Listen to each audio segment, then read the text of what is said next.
عايزة تعملي عصير، عايزة تغيري في انواع العصير، عملتي عصاير ياما وعايزة تعملي حاجة مختلفة وحاجة في نفس الوقت مش مكلفة، تعالي اقولك. النهاردة معايا بقى كركديه غسلاه ومنشفاه، ومعايا كمان فراولة، بس فراولة انا مطلعها من الفريزر، يعني مش فريش، انا جايباها من الفريزر. فالموجود انا عملت الموجود في البيت. النهارده هعمل طريقة حلوة قوي للعصير بالكركديه بالفراولة. تعالوا يلا نشوفوا ماجي هتعمله ازاي. يلا بينا. انا هجيب بقى حبايبي حلة هحطها على النار، حاملة نصها مية كده، وهنزل عليها بالكركديه. طبعا مش هعمل الكمية كلها، انا هعمل على قد ما انا محتاجة.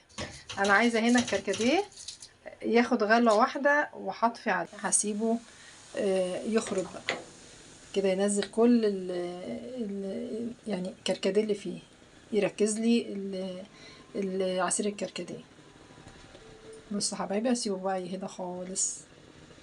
الكركديه اهو زي ما انتم شايفين بعد ما برد وخرط، وبصوا نزل كل كركديه اهو.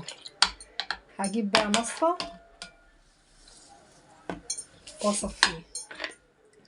اصفيه بقى بمصفى ضيقه كده، وعايزه الميه بتاعته من غير الورق بتاعه او الزهره بتاعته. هجيب الخلاط بقى وانزل بيه بالكركديه وكمان الفراوله، وهكون كمان محضره كوبايه من السكر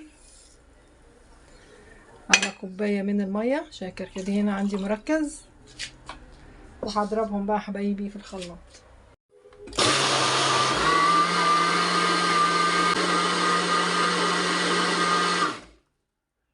هجيب بقى ازازه واصفي العصير بتاعي. بصوا زي ما انتم شايفين كده لونه جميل، تقله حلو.